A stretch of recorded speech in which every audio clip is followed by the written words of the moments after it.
Should I sit or stand? Thank you, Todd. Check's in the mail. How you guys doing? My name's Brann. I play the drums for Mastodon. I do some vocals, and I write occasional riffs. But what do you guys want to know? Any questions? This is a Q&A. This is what I was told, so that's why we're here. How do you go about writing riffs? Guitar. I was going to do a guitar clinic, but I'm really bad at guitar. So, I usually go over to my friend Bill's house. He's a guitar player in Mastodon. I don't know if you guys saw his workshop here, his clinic here, a while back. But, I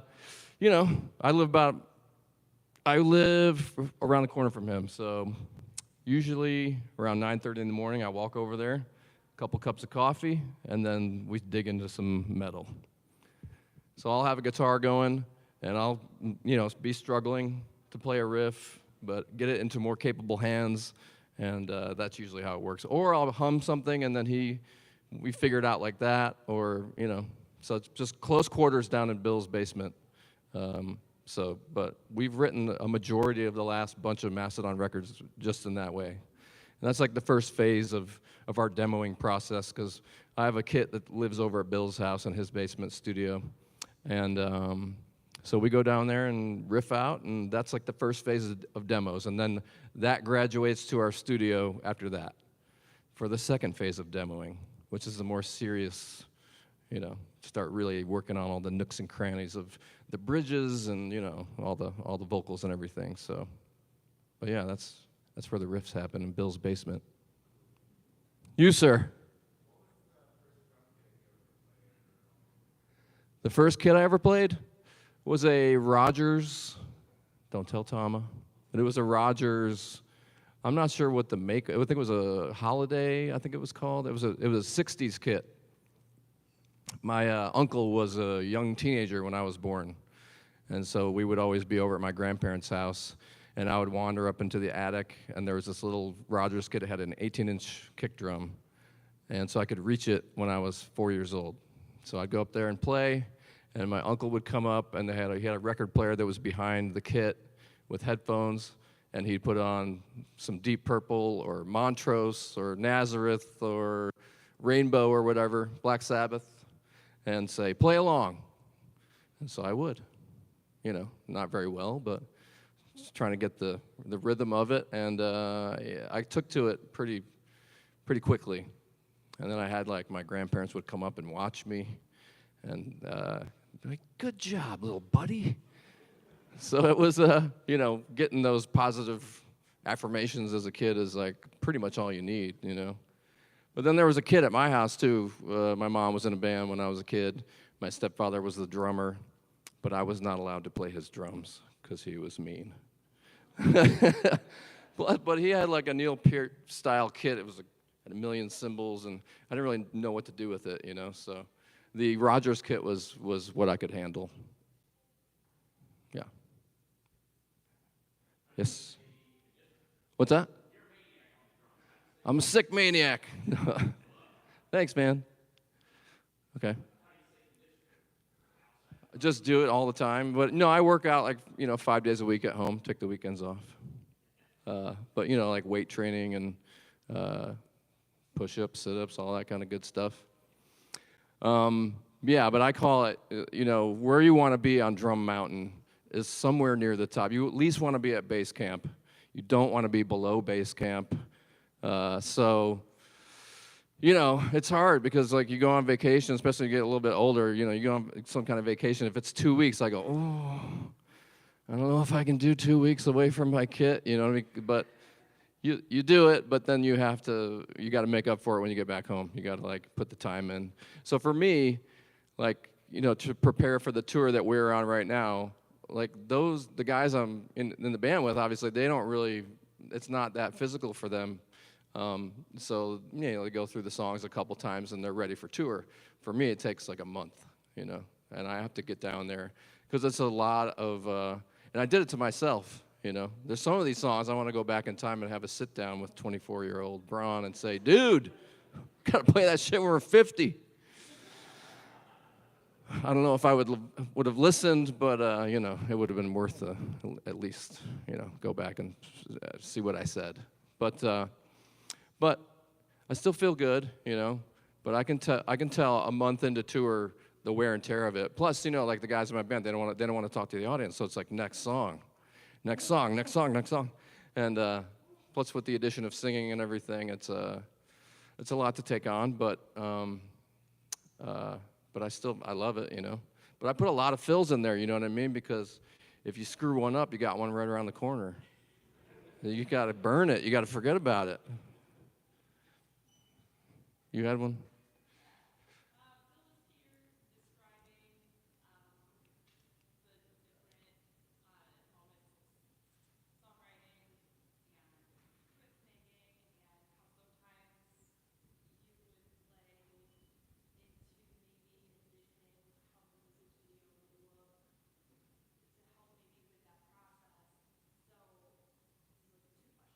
Okay.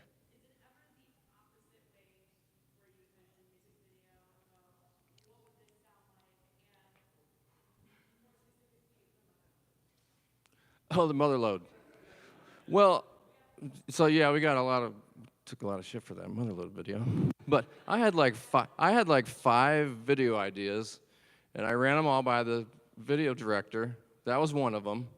And I was like, listen, I want like a creepy '90s metal video to be taken over by a early 2000s twerking video. Can we do that? It's not like a good idea to me. I just thought it was funny, you know. But my mom was a little upset because that was her song that I wrote for her while she was in the hospital.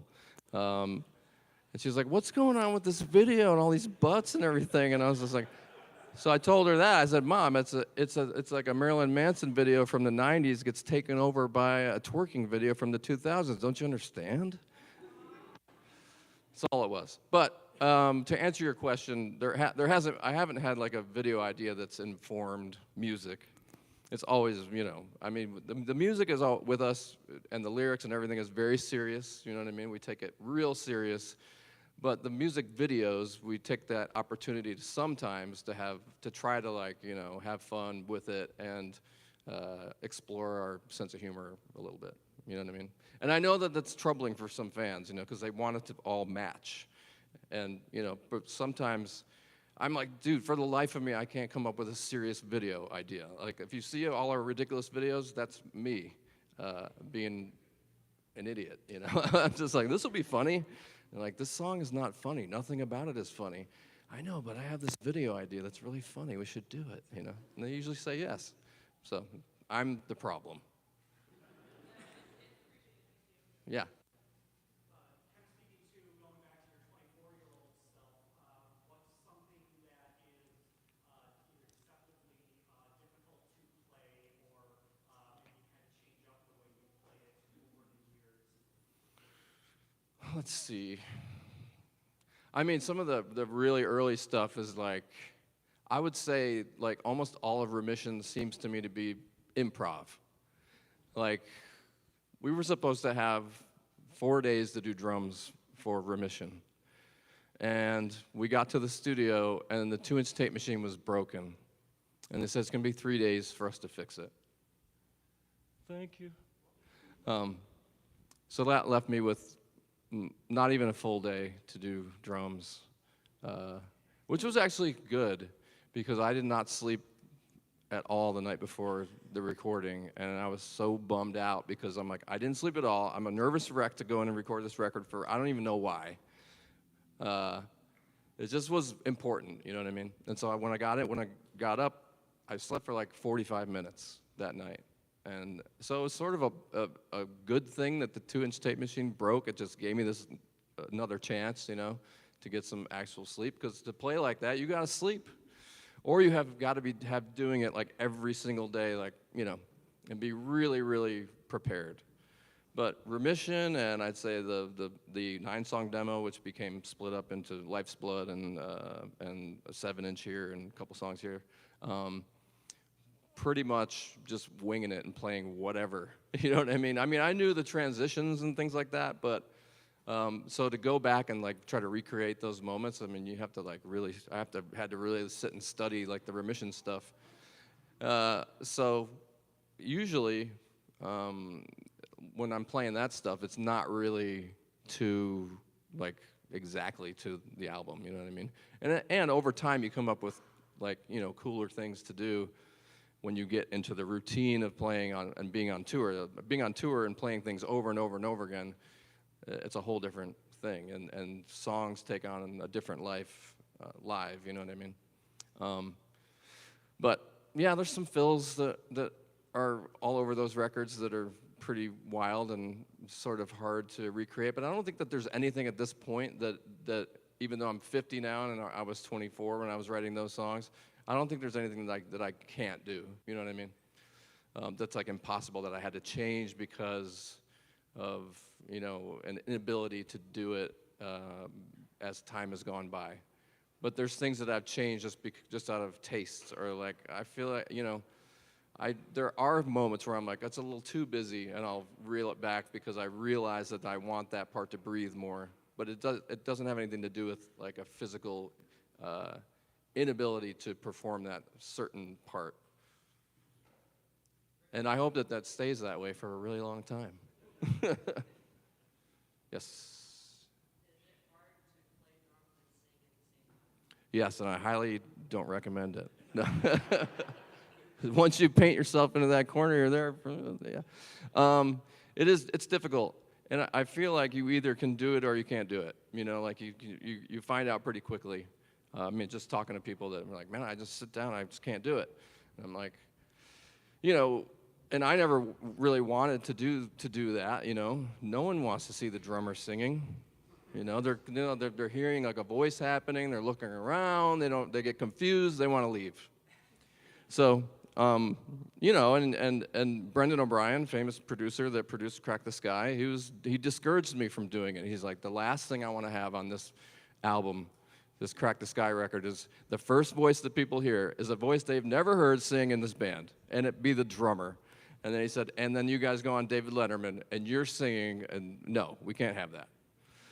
So we tried to have Troy sing the opening verse for Oblivion, and he got it really close, and it sounded almost identical. And we all were like, okay, we're good with it. It's going to be Troy that sings that part. And then we said, okay, yeah, now play Brann's version. So we played my version, and then everyone agreed that I need to go figure out how to do that. Unfortunately for me. But I like it. I always sang, and I always said I shouldn't have opened my mouth in the van when we were early days traveling around singing along to Stevie Wonder or Genesis or Iron Maiden, because then I'll let those guys know that I could sing a little bit. And they always had it in the back of their minds. If we make anything that's like a little proggier or less heavy, well, they're gonna force me to sing. So.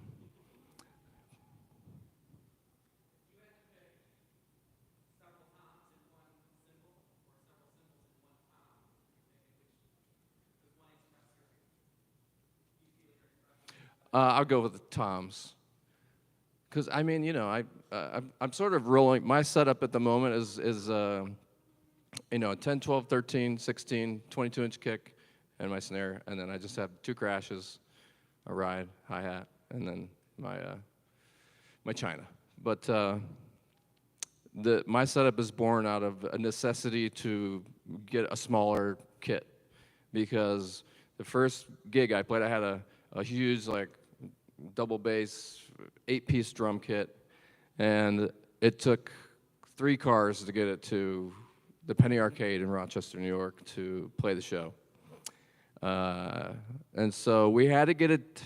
I had to get my setup so that it could fit in my guitar player's 1990 Ford Taurus, and that's the setup that I roll with right now. Because I don't know, I always want to be able to fit it in the Ford Taurus. You know what I mean? You never know. Yes. Do you or any of your bandmates ever get stage fright? And if so, how do you handle that? I wouldn't say stage fright, but Oh yeah, that's always there. There's always like this person in your mind that's you, but it's gonna tell you, oh, you're gonna blow this next part. You're gonna screw it up because you screwed it up last night. So why wouldn't you screw up the same part right now? And I go, no, I'm not. I'm gonna play it perfectly. He says, no, you fucked it up. That happens all the time. It's not always there, but I think, maybe a month into a tour, you just get naturally fatigued, mentally, physically. You collect a lot of not sleeping on tour, you know what I mean? You hit a bump in the middle of the night, you're up, your mind starts going. Next thing you know, that's happened many nights in a row, and you feel tired. So, and then you're up there on stage, and you're going through the songs, and you hit certain parts, and you might, just from being out there for a while, you'll blow apart a little bit, and then the next night, you remember that you blew that part last night, and you know it's coming up, and you're like, oh, here it comes. Am I gonna dumb it down? Or am I gonna go for it and screw it up again and risk that? So you have to like fight through those moments, and you just have to push through it and be like, you have to be okay with screwing that part up and say, that's like I said, I put a lot of fills in there so that I don't have to worry about that because I got the next one is right here. I have to do this one. So, but that happens often. I think it happens with everybody, every musician, doesn't matter what level they're at. They could be, you're playing in an arena in front of, 50,000 people. In your mind, you're like, oh, don't screw this part up, So that person is always there, unfortunately. But, it's not like a debilitating thing. It's not enough to keep me off the stage. You know what I mean? So that's just part of it. Is there any songs you or the band don't enjoy playing live? No. I mean, yeah, I like everything that we play. I like the whole set. People are like, "What's your favorite song in the set?" I'm like, I don't know. I like the set. Like I think of it like this one big long piece. That's and every song we've ever written as a group is a moment in time and like a photo album of your life. And so you can look at that song and say, "Oh, I was here when this happened," and it reminds you of a time, good or bad. But then those songs, you see the audience's reaction to the songs, and even if it's something you played a million times, like a Blood and Thunder or something, people would assume that we're sick of playing that song. But I'm not. I love that song. I love playing it. I love seeing the reaction of the fans. They get excited, So, yeah, there's nothing that we play in the set, and there's nothing in our entire discography that I'm bummed about. I love all of it. Our little children. Looking back for like when you were going from local band touring, what was the first tour where you're like, holy shit, we made it? Let's see. Holy shit, we made it. Probably the Slayer Slipknot tour in Europe. That was a graduation for us, I thought. It was right when Leviathan came out, and things were starting to like happen, I guess. For us, it was like if we made it to club level, we felt like, cool, this is awesome. I don't need anything more than this, And I didn't expect anything more because we played weird metal, It's not like, it's not. It wasn't anything on the radio like it. There wasn't anything that was like making money. Obviously, we're not here to make money. We're here because we're like obsessed with creating this cool thing that we're making together. And so, but then we made Leviathan, and the guy at the label at Relapse Records was like, "Hey man, you might want to get a manager." And I was like, "Why?" Because this record's really good, and you should have someone in place that has the phone numbers and can get you guys juiced in. There's a place for you, And I just was very naive to the whole thing. I just didn't understand it, and was very afraid of like anybody else coming in and meddling in our little art project, you know what I mean? So it was, but we met this guy named Nick John who was helped manage Slayer, and he was awesome. And you know, as soon as we signed with them, it was like overnight, not overnight success, but like we got on that Slayer tour and that Slipknot tour, and it was in arenas, and we were sort of just, you know, thrown in that fire, and it was awesome. Like I could see my guys, you know, like rising to the occasion, you know, and I could see that we were, as scary as it was to open for Slayer, because we'd been told all the horror stories of being booed off the stage, but, and so the first night in Cardiff, Wales, I remember, it was in an arena, SEC Center, and we came out, I remember just pacing back and forth backstage, like, very, very nervous to go out and do the thing. And we went out and opened with Iron Tusk, and I could just see the entire crowd just bouncing up and down. I was like, holy shit. So that was the moment where I was like, hey, maybe we are like, can do something here and make some real noise in this vast landscape of heavy metal, you know? Yes.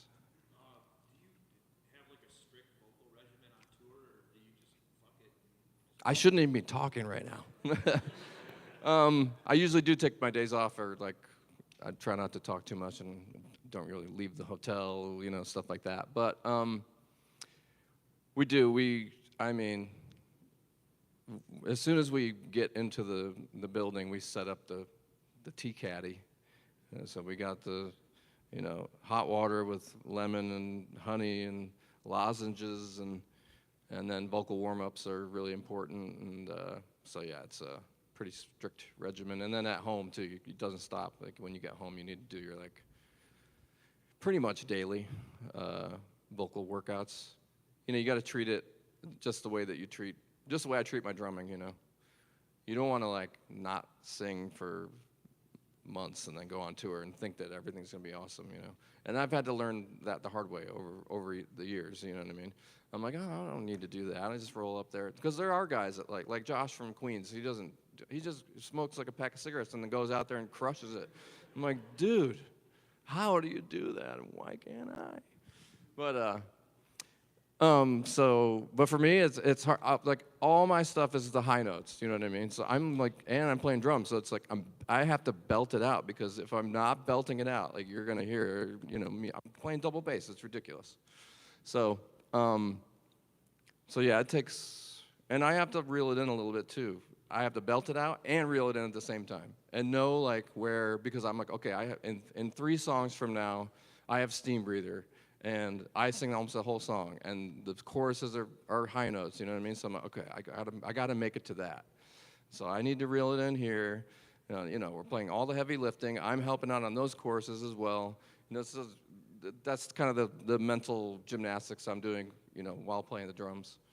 And the other night I got hit in the head with a drumstick, broke off in the perfect fashion to where it turned into a dart and stuck into my forehead while I was playing More Than I Could Chew and singing.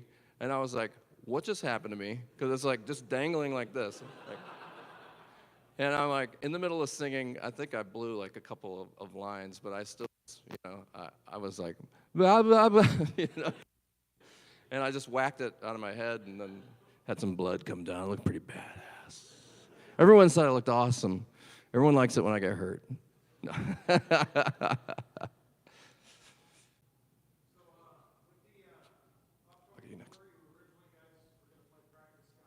What's that?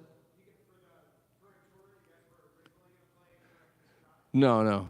We did that in 2019 with Coheed. We came out and played all of Crack the Sky.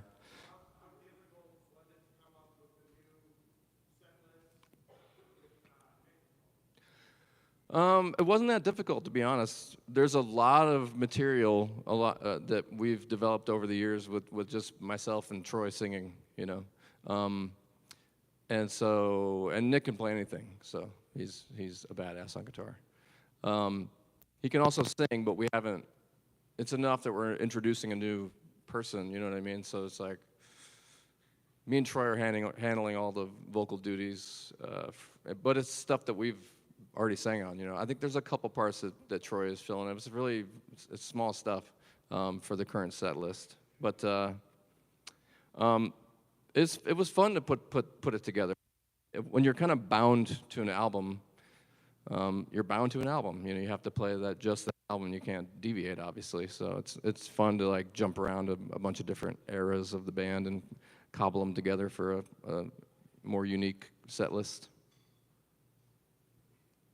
So a few years ago, I saw you guys at Firehouse, and they played the Bird version of Intruder, and you were helping Tim Alexander out with that. Yeah. Are you a fan of that song, number one? And number two, did you get to do it a bunch on that tour? Yeah, so I was in catering, and Les Claypool came in and he said, "Hey, Brann, you know how to whistle?" I said, "Yeah." He said, "You know the song Intruder by Peter Gabriel?" I said, "I sure do. It's one of my mom's favorite songs of all time." And I remember that blasting in our stereo, that whole, I think it was off the first solo record for Peter Gabriel, maybe the first or second? Third, okay. Yeah, so I do know how to whistle, and so he made me prove it there in catering, and so I got the gig, and I got to wear one of his fancy waistcoats or whatever. He's got those crazy. He's got some outfits, but I did it just about every night. It just was up to him. He's a set list whimsy person. He's kind of whatever he wants to play. He'll write out the set list and does a little drawing, which I made the set list 3 times in the drawing. So yeah, he's big. "Hey, Intruder tonight?" I'd say, "Yeah, sure." "Okay." Anyway, that was really fun. It was amazing. Being up there with Tim and Troy came out too and played extra bass, double bass. So yeah, it's always fun when you can. I mean, just meeting Les. I was such a huge Primus fan as a kid, and we got the news we were doing that tour, and then we found out it was 3 months long. It was pretty long. That's a pretty long tour. I'm like, I hope these guys are cool. And they were the coolest ever. Myself and Troy were up on Les and Cheney's bus every single night, hanging out, watching old movies and talking, and we got along like a house on fire. It was great. We were actually just talking the other day with Les about maybe doing it again. So maybe see that, run that one back. Yes. When you get a chance to work with all these artists, are there any artists that you haven't had a chance to work with that you really like to? Peter Gabriel. If anybody knows him, has his phone number, give him a call, text him, let him know. Somebody like Bjork would be cool, I think. Let's see. I really like this singer-songwriter named Tamino. He's from Amsterdam, but he's an Egyptian. He's like an Egyptian singer-songwriter. Actually, Mario from Gojira turned me on to him years ago. He was like, "Dude, check this guy out," and it was like, wow, very. It's just like a Middle Eastern Jeff Buckley or something. The Middle Eastern, their scale is so dramatic that it appeals to me. I like drama.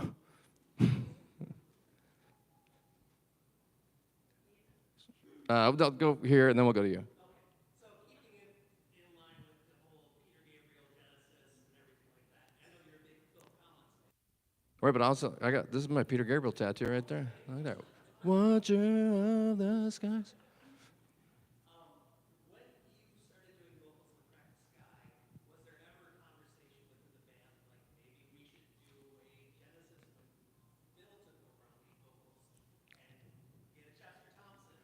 Right, like me strap on some overalls, shirtless, come out, the everyman. No. Chester's busy. No, that hasn't been a thing. God, I would feel so weird, just out there. I'd have to assume some other character or something like that. You know what I mean? I can just me in a t-shirt and shorts, walking around singing. It'd be terrible.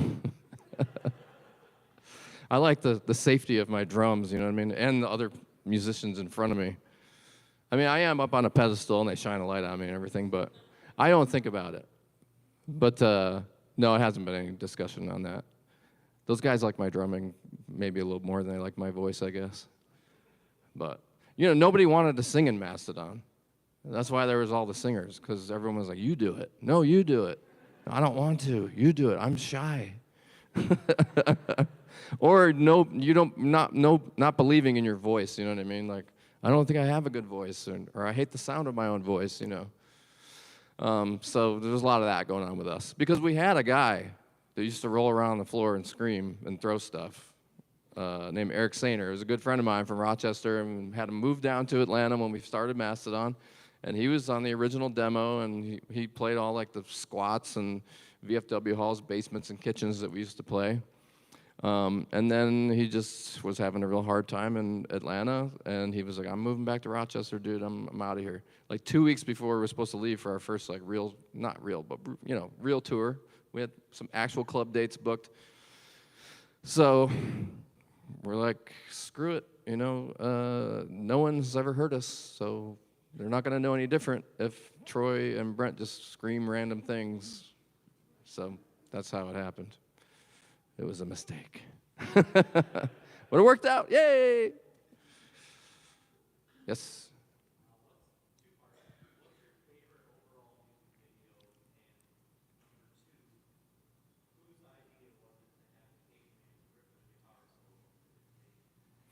Proud to say that was my idea.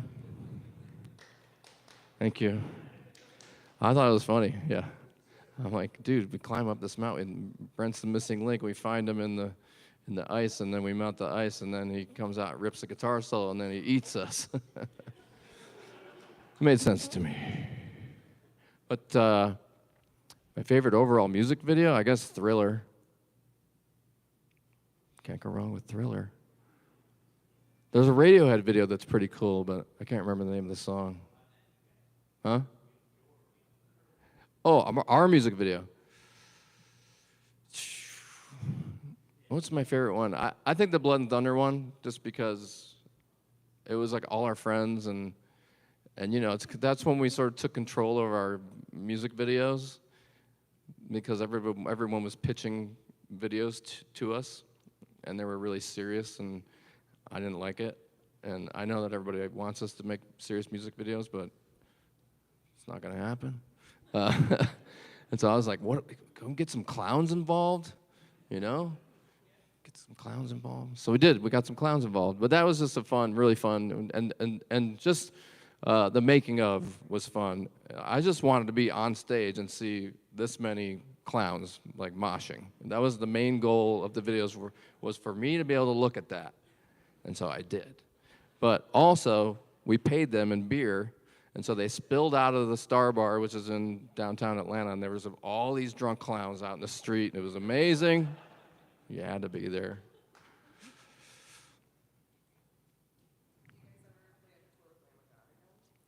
Of course, we love Lamb of God. We've known Lamb of God. I've known Lamb of God since they were Burn the Priest. I was in this band called Today's the Day years ago. This is in the late 90s. And that band was located in Clinton, Massachusetts, a very small town. But I lived in the recording studio that Today's the Day had, and I slept on the couch. And whoever recorded there, I was their forced roommate for however long they stayed there. And so the Lamb of God guys, that's when I met them. Made fast friends with Randy and those guys. We've been friends ever since.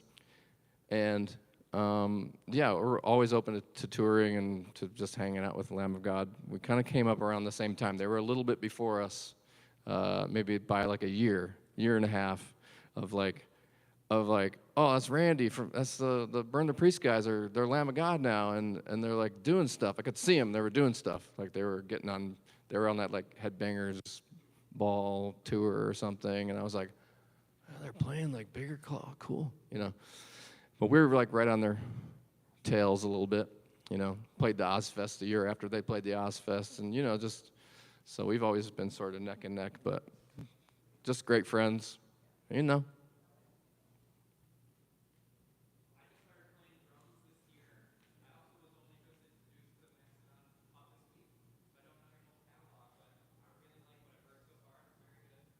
Thank you.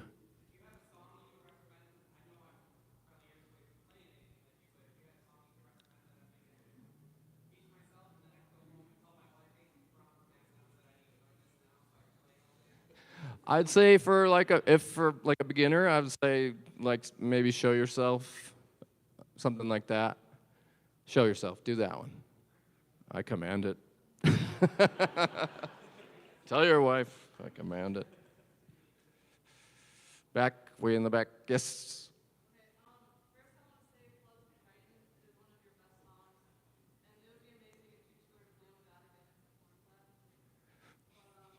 Thank you.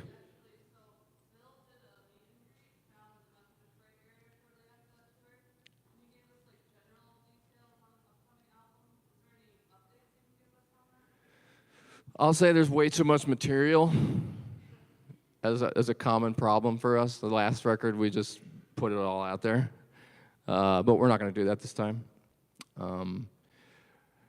I mean, everything is shaping into form. And once we get done with this tour, we head straight into the studio for the second level of demoing, which there's already like maybe between 4 to 6 songs that are at the second level of demo stage. And this is just really where we start to dig into the intricacies of like the bridges and the transitions, and start to decorate them with hang decorations on them, where you just get into like your little trills you want to do, or just obsess over the details of the songs and the vocal melodies, and just make sure everything is exactly the way that we want to have it in the demo stage, and then listen to that. We'll listen to that for a little while and chew on it. And then I think probably when we get home from all the touring that we have ahead of us, we go to Europe. When we get done with this, we're home for a couple weeks, and then we go to the UK to do 2 shows with Slayer and the Black Sabbath show, the Ozzy's Final Bow. And then after that, we're home for like 2 more weeks, and then we head to Europe for another month, the August into September of the festivals over there. So, and all that time, we will be fine-tuning all the material and figure out, like, what's the best 50 minutes that we have. But I mean, for me, all the heavy bands say this every time, and it's ridiculous to try to explain to someone what something sounds like with words, because it is, you know what I mean? I'm gonna tell you it sounds like mashed potatoes, and then you're gonna listen to it and you're gonna be like, it sounds like meatloaf, So everyone's gonna have their own interpretation based on, whatever their palate is, and then. But to me, a lot of it is a little heavy on the heavier side comparatively to the last couple records. So that's. And I'm the heavy metal dude in the band. I mean, Bill is too, and same with Troy. They all like heavy metal, but I'm the heaviest of the metal dudes in the band. You know what I mean? I'm the heavy guy. When I was a kid, I was really into death and death metal and obituary and stuff like that, and grindcore. So, but Bill likes some grindcore too, Human Remains and stuff like that.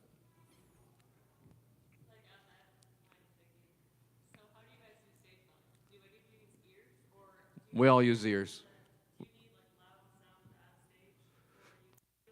No. Well, for me, especially with singing, and we down-tune guitars, before that, there's no way I can pick out a note to sing to, especially when you're talking about like drop A. There's no way. I wouldn't be able to do it. Or I'd be like, it's a shot in the dark, and who knows what's coming out front, could be way off, because you're with those really low notes, bass and stuff. It could really affect your perception of how it sounds. You wouldn't know if you're sharp or flat or what. So it's very, very important to have those in-ear monitors for singing, most importantly. But I've been using them since 2006, so I'm pretty used to the way it is, and so I don't need. And they're very nice. Like they've come a long way. The ones I have right now, it sounds like the record. Like sometimes I want to stop playing because I feel like I'm listening to the album. You know what I mean? And I'm like, don't stop, dude. You have to keep doing it. You're the one doing it. It's really weird. It's like a Chris Angel got in there.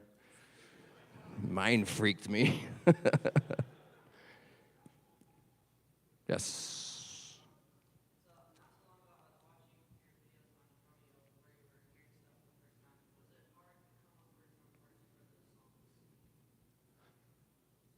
It wasn't. The hard part was everything they played me. I heard it before. You know, so I was having a hard time. Like, I'm like, are we gonna be here all day, just like listening to like 3 seconds of the? I mean, they played me bringing "Sexy" back. I'm like, dude, you got to be kidding me. I know the song. I'm alive. You know, so that was the hardest part. You know, and I was familiar with Birdland. You know, but I heard like maybe, I mean, my parents were Weather Report fans, and so. I mean, it was in the house, but it wasn't like heavy rotation. My parents were more like Sabbath and stuff like that. But my parents were hippies, but they were Sabbath, Zappa hippies, not Grateful Dead hippies. Luckily for me. But it was a really fun digging into Birdland and just kind of putting my own style on it. I think that the point of the whole thing is that they want to get drummers to do their own thing. So you have a totally different version of that song, you know, and just to see what other players would do with it. I think a pop song like a Bringing Sexy Back, it would have been fun to play along to, you know what I mean, and put a bunch of crazy rolls and fills and stuff and really, you know, probably ruin it. But yeah, Birdland was awesome to do. It was fun to lock into some of those spots, and I thought it was fun. I talked to other drummers that have done it, and they were like, it was nerve-wracking, and I didn't, you know, it was difficult, you know, but I was like, I don't know, I'm just gonna do my thing. We'll see what happens here. But yeah, I liked it. You mentioned enjoying coming up with like strange ideas for music videos and just kind of having fun with it. Going off of that, what was the most fun about being in Game of Thrones? The most fun, I mean, being in Game of Thrones was sort of fun. It was a really long day, and it was like in a quarry, like an hour north of Belfast. It was just cool to be around. I would say my favorite part of the Game of Thrones experience was it was cold, and we were in this tent, and I was in there with 2 of the White Walkers, and they're the scariest looking thing. Like, the prosthetics are so good, like they look like that. Like, they look like they look on the show. And so you're in there with them, and I was with one of them, and I was scared of him, scared what he was gonna do, and like, this guy's about to pop off. He doesn't look happy. He's like, "Arr," he's got his eyes are going. I'm like, Jesus, this guy. And then they started talking, and then I got less scared, because he was like, can you please hand me my hot cocoa? And can I have a straw, please? I'd like to drink it. So that's my favorite part of Game of Thrones. And we got to get our makeup done next to the Khaleesi. She was real pretty. And that was fun. Yeah, it was a good time. And it was just a cool thing to be a part of, you know. Another thank you, Mastodon, pinch me moment, you know, when we got asked to go do that. Like, what is going on? This is crazy. I don't know. It was at the time, you know, the biggest show in the world and our favorite show in the band, and you know, because I remember the first episode I saw, and I saw White Walker. I was like, someone in this thing, someone likes metal because that's Eddie. And then I talked to that Dan B. Weiss guy, and he was like, yeah, in fact, like the first version of the White Walker looks so much like Eddie, we had to change it to look a little bit less like Eddie. But anyway. Yeah, there are a bunch of metalheads over there, which makes sense.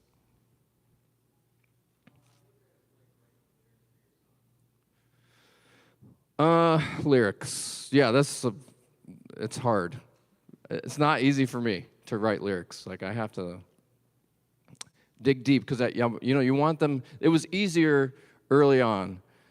We were very esoteric, and it didn't really make much sense. You know what I mean? But then you start to grow as a songwriter, and you start to grow as an artist, hopefully, and you desire connection with the audience, and then you have stuff that you want to say, and you're like, do I ignore the things that I have to say, or do I just go for that nonsense? You know what I mean? But that doesn't do anything for you, and that doesn't do anything for the listener. You know what I mean? If you really, really want to connect with people, which is what we want to do, and you want to pour your heart out, that's the hardest thing to do, to put that into words and to make it fit and make it sound cool, and you're rhyming lines 1 and 3 and 2 and 4, and so when it comes to the lyrics, I write a lot of lyrics. Me and Troy write a bulk of the lyrics.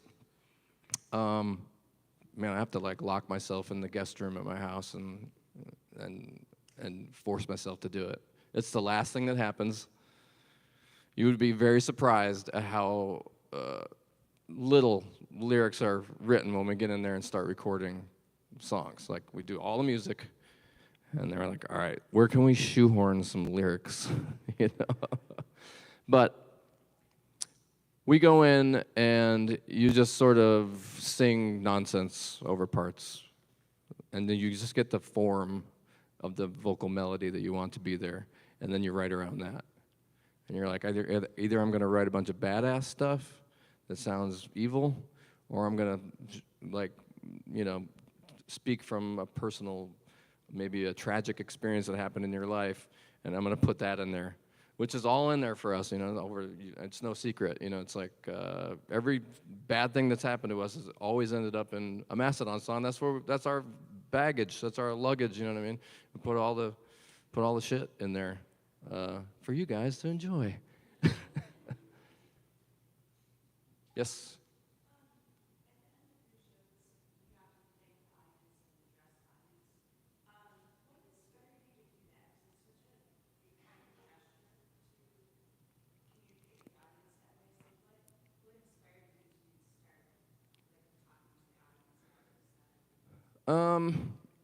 For me, it was the lack of talking to the audience during the set. We just, we were just plowing through the songs, you know what I mean, and not really addressing anybody and bringing the audience in. And so, but I'm sitting back there, so it doesn't make sense for me to be like, in between songs, okay, how's everybody doing out there? Let's get crazy. You guys drunk yet? And so I have no idea. I just walked out and started talking on the microphone after we got done and saying thank you to everybody. And it kind of grew into my type 5 that I do up there every night. I look up some facts about the city I'm playing in, and then I try to make fun of it after the show. No, it's just fun for me to try to connect with everybody, because I'm sitting back there chopping vegetables the whole time. And I do look out, and I have my moments where I stand up and try to get people to do a circle pit here and there, or a barbecue pit, whatever they want to do. But yeah, I just want to say hi, and I go, hey, that was me back there. I don't know if you recognize me. I was back there, running in place, smashing stuff. I'm not mad. Yes. What were some of the early pitfalls and mistakes in those earlier studio sessions that you guys ran into? And what advice would you give to younger bands going into those studio sessions? Going into studio sessions, I just practice as much as you possibly can. Be ultra prepared going into the studio with the music that you have. Just have it as locked up as possible. Otherwise, you spend a lot of time in there. Trying to get your basics down, whereas you could be spending time experimenting with different sounds and things while you're there, instead of wasting time because you're underprepared going in the studio. Just know exactly what you want to do. Have everything mapped out and in place. If it's drums, just have all your fills worked out. It's a lot easier these days, but like when we first started, it was all tape, so you could not screw up. You had to like really do it. But these days, you can kind of, you can. I mean, I still am sort of married to that. Like you need to be able to play your song from start to finish. You should be able to. So I'll do 2 or 3 takes all the way through, and then I'll do 1 take where I tell the producer, okay, I'm gonna go way out, and I'm gonna play way outside the parameters, and see if we find anything cool, But I just think it's really important to be as prepared as possible. All the musicians, and don't be afraid to take some of your bandmates to task too. They need to hear it sometimes. Be like, dude, we have to be ready. But go and practice as much as you can before you get in there, because you want it to be easy and fun. You don't want to be in there struggling. So that's my advice. Yes. Next. I'll get you next. Yeah. You were talking about chopping vegetables, and I was wondering, your signature snare drum is basically a modified Starphonic bronze. Yeah, the bronze snare drum. It rolls right off the tongue. That's the whole reason that it happened. I just kept pushing for the bronze snare drum. And it just became a running joke because they were never going to do it, I didn't think. I was like, and then there would be like a new rep over at Tama, and I'd be like, bronze snare drum, sounds pretty cool, man. I don't know. You should maybe do it. Just kidding, you'll never do it. And then they did do it. You see that commercial? It's pretty good. No, they paid for it. They did. They were like, we've never really done it. They're like, usually the commercial is like the guy talks about the specs of the drum, not all this nonsense that you're doing, But I had the whole idea mapped out. I'm like, yeah, like an alien from outer space comes down, he gives us, made sense to me. But yeah, was that your question?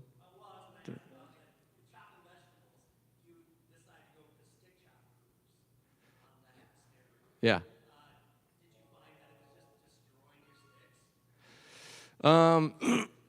Not too bad. No, it's in line with pretty much how my sticks erode. Yeah. Obviously playing humongous stages now. Do you ever miss like the shitty dive bar venues, playing those and packing those? Oh yeah, for sure. Those are awesome. They're both great. I mean, every show has the opportunity to be a great show. You know what I mean? But those also sucked. There was versions of it that were great, and there was versions of it that was not fun. You know what I mean? So both things. But I miss those. I miss the sweaty little basements and no pressure gigs. Really, you don't feel the same pressure when you're in an arena. There's pressure there that is like palpable. You know what I mean? When you're like, okay, people paid a lot of money for these tickets. I understand there's a giant TV behind me playing crazy movies that we've constructed, but they want us. I need to be good. I want to be awesome for the fans. I want to give everybody their money's worth, and I want them to feel, where everybody's at in their life. They got these concert tickets that maybe they've been planning to come to this concert for months, and I mean, I'm not trying to put the weight of the world on the shoulders or anything, but I do acknowledge the importance of an awesome rock show experience and drinks with your friends and whatever you got going on in your life, and work sucks and so I owe it to all of you, and I owe it to all the fans to be totally awesome. So in a basement, it's not really like that. You know what I mean? It was $5 to get in. You might have got in for free. This is a party, It's like, but the arena, it's just a different thing, But you have to have that respect for it. You have to have that respect for the show and for the fans, for everybody that's there together and celebrating, this night that we're having together. It's an awesome experience and an awesome thing. And so I just want to be awesome for everybody. That's all. Yes? Personal favorite Mastodon record? I don't really have one. I love them all pretty much equally, you know what I mean? Every single song, every single album that we've put out, we've I've had that moment in the studio where of like pride in creating something that I absolutely love, you know. And sometimes, you know, when you're in the middle of writing something like we are right now, like I'm newly falling in love with these songs that we're creating right now. So it's like, it's fresh. So, you know, it's like there'll be one song I'm like, oh, I really am loving this song, and I'm really loving this song, and I really love this section. So I will have that initial like falling in love with moment with all the songs on the record at some point. If I don't have that feeling, then it's not going to be on the record.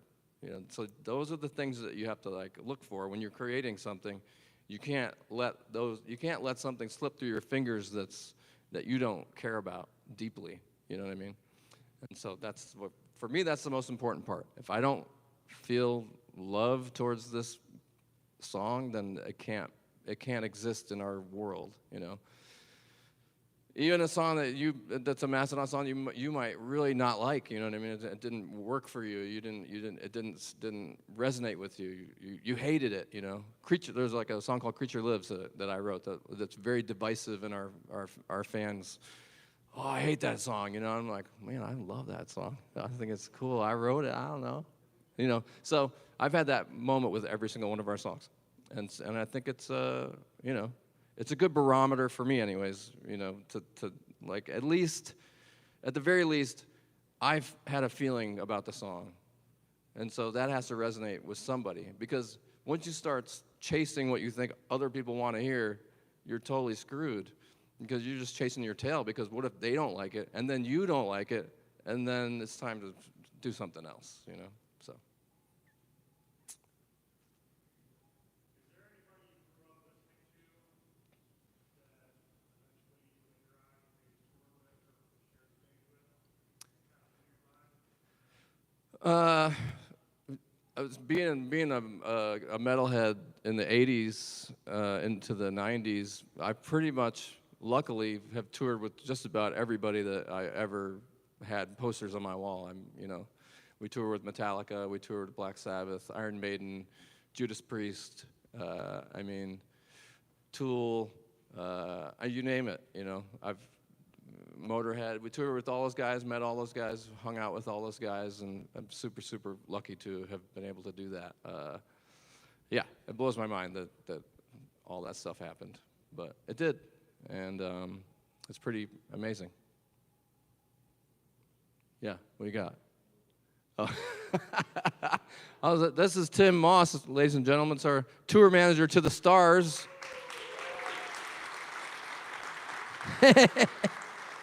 I thought you had a question. I was like, dude, what's that? Lemmy story? I remember seeing Lemmy. I can't tell that story. No, there's nudity involved. Not on Lemmy's behalf, but, you know. Yeah, I almost told it. Whew. Forgot I'm on a live stream. Okay, what do you got? Throughout all of your touring history, do you find yourself having like one thing that you always pack to go on tour with you? Stands, drums, or clothing? These days it's a nebulizer. Got to get that steam on them vocal cords, baby. Yeah. I don't bring a whoopee or anything. You know. All right, I guess that concludes the Q&A portion. I'm going to sign some stuff. If you guys want to hang out, do some selfies and some signings, we can do that.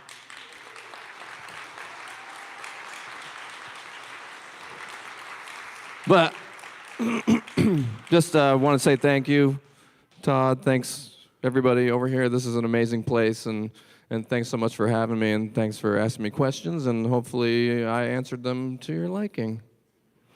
And I'll see you to get some stuff signed. All right.